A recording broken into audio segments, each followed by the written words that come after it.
What's your story? What's your sign?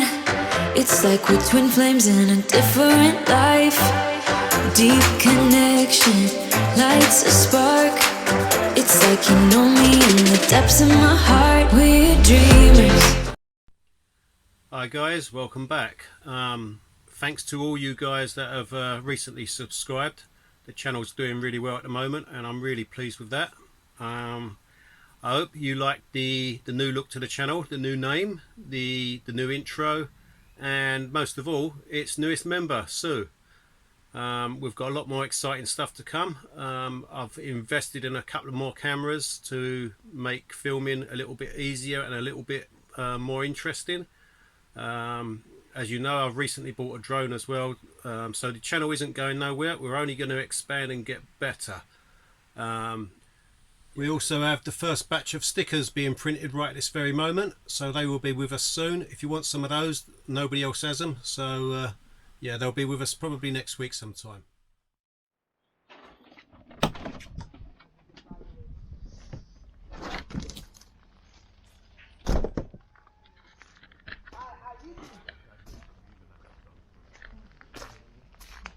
Can you believe it? It's a Saturday morning, a beautiful place like this, and there's no one else here. I'm on my own.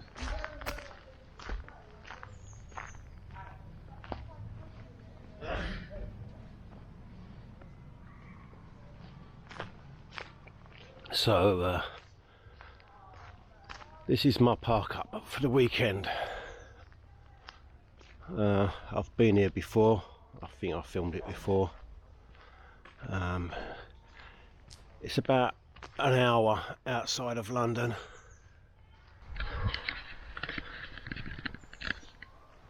So yeah, I thought I would say hello, thank you to some of our subscribers, if I can remember who they are. Navia Travels, small travelling channel, and doing really well, worth a look, so I'll give them a mention. I think it's, I'm going to struggle with this one, Small Van Big World UK, I think, Jane. I'll give you a mention because you're always making comments, you're always watching our channel, and yeah, you've had to restart your channel, so I'm sorry you had to do that, but trolls, nasty comments all lead you to do what you need to do. So good luck with the new channel, and I'll give you a mention. One of the reasons, I guess, we make these videos to interact with the subscribers, and it's always nice when you got someone making nice comments and suggestions. So yeah, I think there was another one I wanted to mention. So that's me, me thanks and me my appreciation shown. This is a beautiful place to be.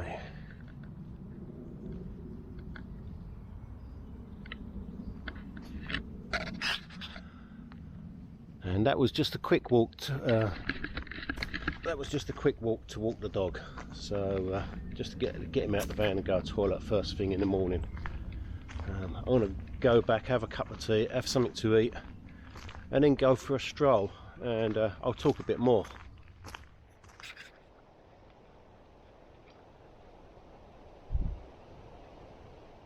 So what do I talk about this week?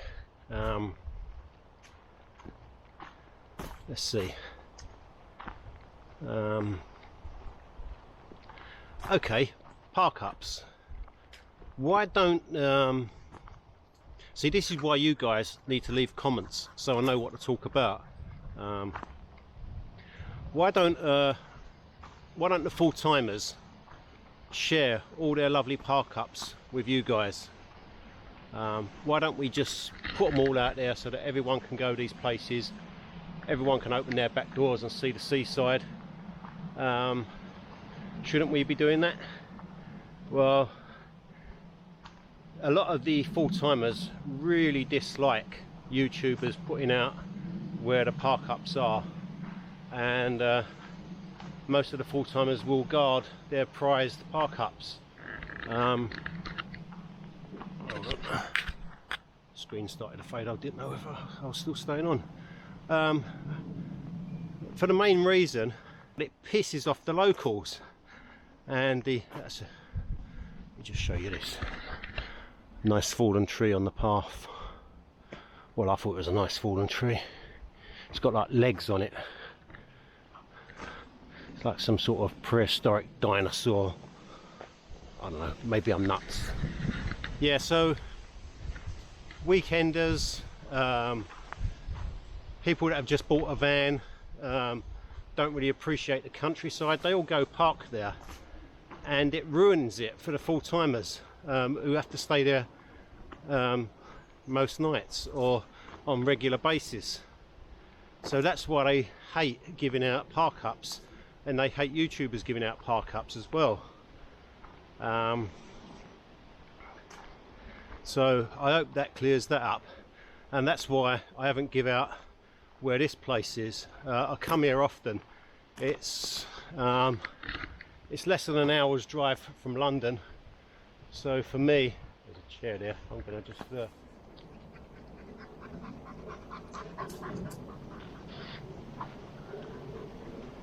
that's the main reason why we don't give out all our park ups, just simply because you've got to protect some of them. They're Park for Night, and I think there's another app as well. It's called, I can't remember the name of it, but there's another app like Park for Night. It's just coming out, but this is the reason why a lot of the park ups are getting closed down, and the councils are now starting to charge per night, per park, and stuff like that. It seems like the councils now are having to claw in every penny they can, and the charges is being put in on the motorist, either through parking fines, through offences committed whilst driving, like stopping in a box junction or anything like that. They just want to make as much money as they can from the motorist, because we're easy targets. And anywhere that you park, any sort of forestry area where you can get out into the countryside and enjoy it, they are becoming the target of pay per park now. I don't agree with it. I totally don't agree with it. I think the countryside should be opened up. You should be allowed to use it. There shouldn't be a cost on it. It belongs to the public anyway. So why are we paying for something that we already own? And what does the council actually do with the revenue that they get from pay per park? They're obviously not putting it into the parking areas because they're complaining about the toilet mess, the bins, the rubbish. If they're charging to park there, they should be tidying up the rubbish. They should be putting bins out. They should be putting toilets there. Why should they be getting an income from something they're doing nothing for? That they basically just charge you to stop. That's it.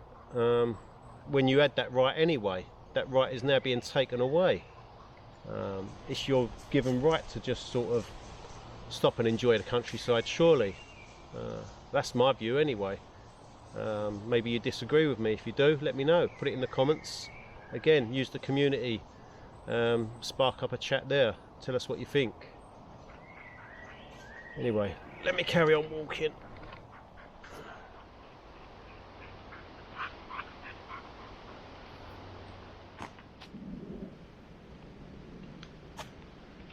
And yeah, I'd like to say thank you to Azza George for the nice comments you keep leaving.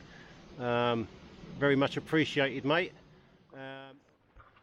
So carrying on from where I left off last week, if you haven't watched that video, maybe you should go watch that one first. Have I made a mistake spending all that money buying a van so I could live in a van? Well, no, I don't think so, not for me. As I said, I could have spent 6 £800 a month renting a room in a shared house, in a shared accommodation. But instead I spent that £600 paying off for the van. That 2 years paying off for the van now means that I own it. So for me it's a complete no-brainer. If I'd decided I'd made a mistake and that van life wasn't for me, I could have, well, I still can, I could sell the van. I've still got the money invested in the van. Okay, it depreciates a little bit each year, but I still own the van. If I'd rented a property or gone along those lines, I'd be left with nothing. I'd still be renting. I'd probably have accumulated more junk, and that's one thing that you do in van life. You start to realise that all the stuff you've collected over the years is pretty pointless. You start to realise you just don't need all the stuff that you've or what you thought was your belongings and your pride and joy, and all the little personal bits and pieces that you think mean something to you. Once you're living in a van and you're in van life, you start to realise they are of little worth, and you start to get rid of more and more and learn to live with less. I think that's a good thing, really. For me it was certainly a good thing. As I say, I've spent the weekend parked up here. Let me just show you around so you can see where I am.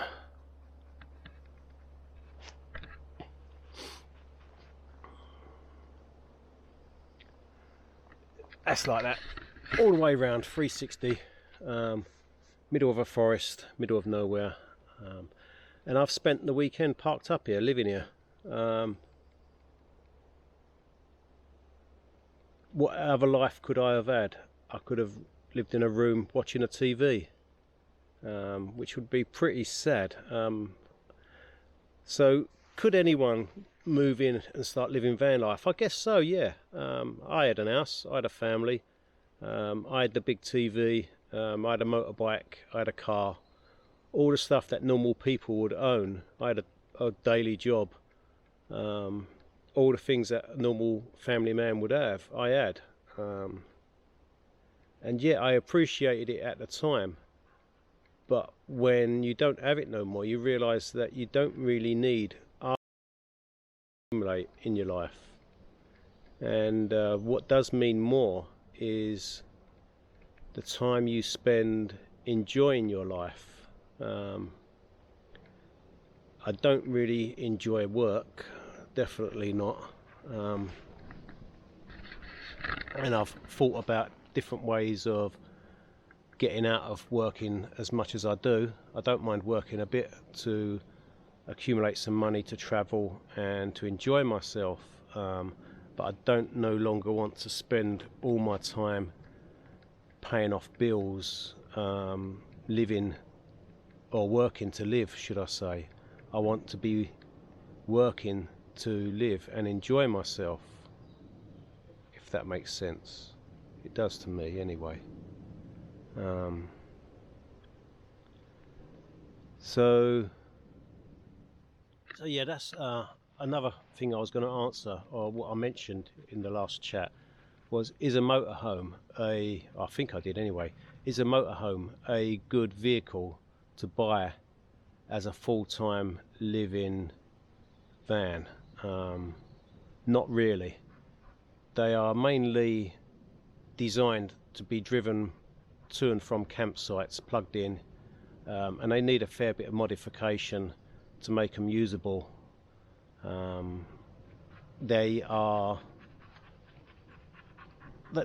get fairly easily damaged. Everything inside is quite lightweight and flimsy, and if you live in van life, you really want something a bit more durable, so that if something breaks down and you have to fix it, you want to be able to take, I don't know, let's just say one of your brake calipers fails, you want to be able to take it apart on your table and be able to fix it, and or have somewhere to fix it inside if it's raining or something like that.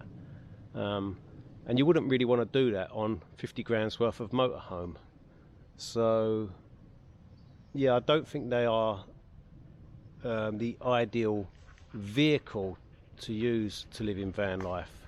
But in my situation in London, it's sort of worked out fairly well, because having a decent vehicle, having a nice clean looking vehicle, means I can park it outside quite wealthy houses on nice residential streets, and I get away with looking like I'm visiting one of the neighbours, or at times like I'm not even in the van. I try and make it look as if I'm not in the van, almost stealth camping. And can you stealth camp in a motorhome, a full-blown motorhome? Can you stealth camp in it? Can you not be visible? Of course you can, yeah. Maybe I should do a little bit on that, because most of the places I park and stay is residential areas, and I've worked out that if I'm not made myself visible going in and out the van, if I haven't got me deck chairs outside drinking me glass of wine, if I'm stealthy go in and out, or don't even bother to go in and out if I don't need to, on a evening after work, I don't even need to go in and out the van. I can just draw the curtains and it would look like it's parked up. If I park in an area with other vans, other motorhomes, it can almost look like the van is parked, I'm visiting somebody, or even if they do know that I'm there, they could probably think that I'm just a friend of somebody in the area and I'm just staying in the van for a couple of days. So that's my sort of take on stealthy motorhome camping. But yeah, there is ways to make it look like there's nobody in the van.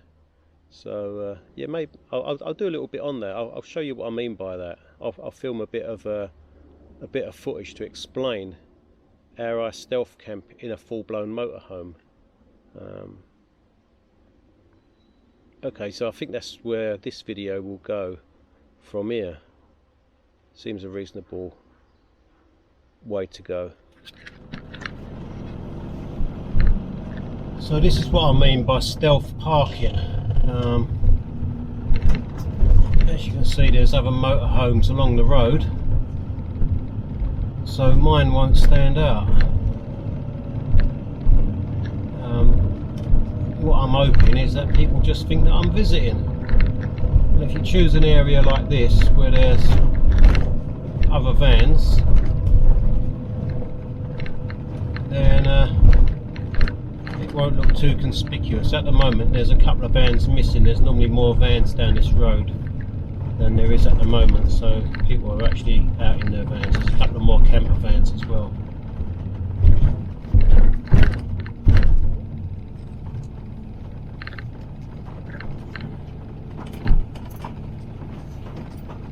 I've parked here quite regular over the last 3 years, on and off, weekdays between sort of 7 in the evening and gone 6 in the morning. Spent a couple of weekends here and had no complaints, no problems whatsoever. I think the idea is don't take someone's parking space. Okay, so the other thing I do is, instead of pulling the blinds and making it look obvious, is I have a blackout curtain. So sticking that across there,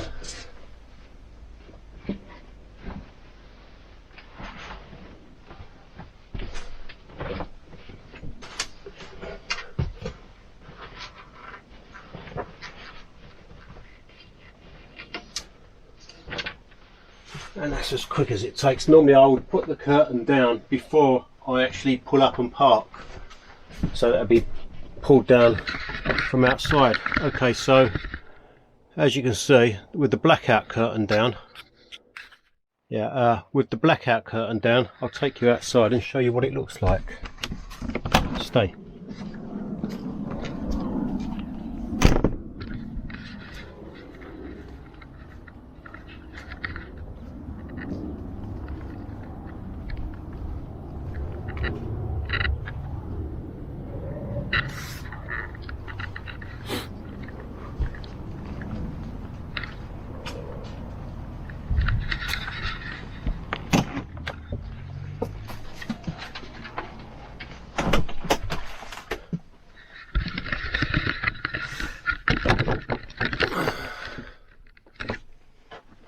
Right, so for anyone looking from outside the van, it looks like there's nobody in the van. The van looks empty. The only way people know there's anyone in the van is if I'm making noise, like playing a radio, obviously. And this is what the van looks like at night. You can see there's no light leakage. It looks completely empty, parked, and just a normal van. Parking under the street light gives me the benefit of having light come inside through the skylight. And if you notice, there is a camera mounted up on the lamppost, which gives me added security and keeps everyone away from the van.